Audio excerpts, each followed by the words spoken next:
Have you ever dreamed of crafting your own slab table? Today, we're taking two gorgeous cedar slabs and turning them into a stunning tabletop. From milling the slabs to the finishing process, I'll walk you through every step in detail.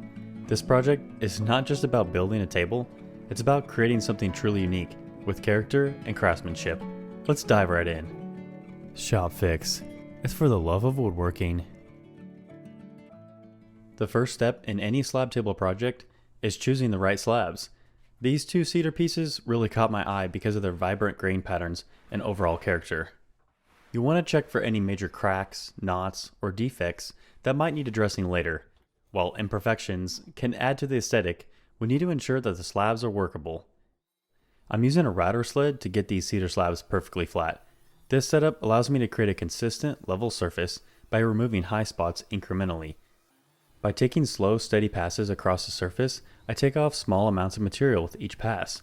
Once the first side is flat, I then flip the slab and repeat the process on the other side. With the slabs now flattened, the next step is to prepare the edges for joining. The goal here is to create a seamless joint between the two slabs. First, I use a track saw to trim one edge of each slab. I take my time here because even the smallest deviation can result in gaps. After the initial cut, I then flip the slab over and cut from the other side since my track saw cannot plunge cut the entire thickness in one pass. I leave the second track saw cut a little shy of the mark so that I can then accurately clear the rest of the wood with a flush trim bit in my router. After dry fitting the slabs, I noticed the seam between them wasn't as tight as I wanted. To create a better joint, I positioned my track saw between the two slabs to cut a curve between them. This technique only works if your slabs are already tight enough to position the curve of the blade to cut both slab edges at once. Once the edges are prepared, it's then time for the glue up. I start by laying out a series of clamps and preparing cawls to keep the slabs aligned during the whole process. A drop cloth or plastic sheet can be laid underneath to ensure an easy cleanup process after the slabs are glued together. Then you want to apply a generous amount of Titebond 3 wood glue along both edges. I use a small paint roller to distribute the glue over the edge quickly and to achieve a smooth, even layer. Many glue-ups don't require glue on both the joining pieces, but in this case, I highly recommend it. There are many tools and gadgets to prevent the slabs from bowing or shifting during the glue-up process. I like to place cawls on both the top and bottom.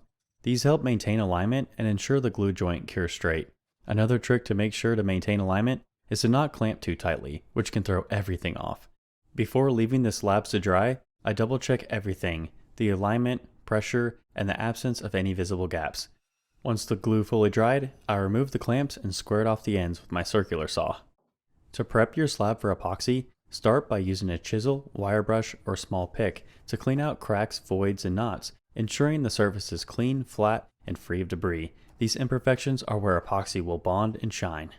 Imperfections on the exterior of your slab can be repaired as well with an epoxy mold lined with tuck tape and mold release spray so it doesn't bond to the epoxy. Silicone is also necessary for the seams of the mold to ensure no leaks. After properly mixing parts A and B, slowly pour the epoxy into the cracks and voids, filling them to just above the surface of the slab. Use a heat gun or torch to remove any bubbles that rise to the surface. Let the epoxy cure completely before moving on to sanding or further shaping. This curing process will lock in the beauty and durability of your slab.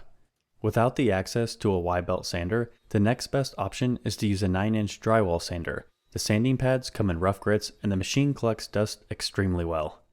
To ensure your slab table stays flat over time, installing C-channel is a game changer. Once the position is marked out, use a router with a straight bit to cut a shallow groove along these lines. The grooves should be just deep enough to let the C-channel sit flush with the surface. You can also embed your C-channel so that it rests inside of the slab by hollowing out between the grooves. Both methods work just as well, it's just a matter of aesthetic appeal. Place your C-channel into the grooves, ensuring it fits snugly. Then you can mark the position of the threaded inserts, which will allow the C-channel to be mounted in place with bolts. Use a drilling guide to create holes just big enough to thread the inserts into place. You can also add CA glue to the inserts for added strength. To finish the bottom side of the slab table, I first routed a decorative chamfered edge. I then sanded the edge with an orbital sander and also finished sanding the slab with 220 grit with my 9-inch drywall sander. Afterwards, I applied 2 coats of tung oil. Now the C-channels can be installed. The bolts can be threaded into place quickly using a hex bit and then hand tighten for full pressure.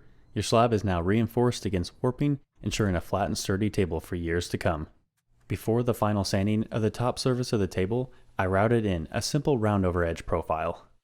Sanding epoxy is all about patience and precision to achieve that perfect finish. You'll want to begin with coarse grit sandpaper between 60 to 120 grit to remove any of those major surface inconsistencies. Before moving to the higher grits, thoroughly wipe down the surface with a damp cloth to remove dust and to water pop the grain for a smoother finish. I sand the entire surface one more time with the highest grit for the drywall sander, which is 220. I then begin where I left off by sanding the entire slab with a 220 grit pad attached to my random orbital sander. Before moving to any higher grits, I clean the entire surface with a dry rag. Maintaining proper dust collection on my orbital sander, I work my way up to 400 grit, which will reach the sheen level I'm shooting for. To create a glossier finish, you can work your way up to much higher grits, as well as wet sand with those grits. Before applying any finish to the surface, it's important to clean with mineral spirits. This will remove all the dust and leave the surface clean and ready for the first coat of finish. With the slab tabletop all prepped, it's time to bring out the cedar's natural beauty. I decided to use tung oil, which is a finish that penetrates deeply into the wood, enhancing the grain and providing long-lasting protection. Using a clean lint-free rag, I apply the oil in thin, even coats, working it into the wood by going with the grain. After letting the first coat dry completely, I'll repeat the process for a second coat. The result is a rich, warm tone that highlights the cedar's unique character. You can apply additional coats, but beware that if the wood doesn't soak in the additional oil, it will dry on top of the surface of the wood and ruin your perfect finish. Before calling this finishing process complete, I apply a top layer of Odie's hard wax and buff it out to perfection.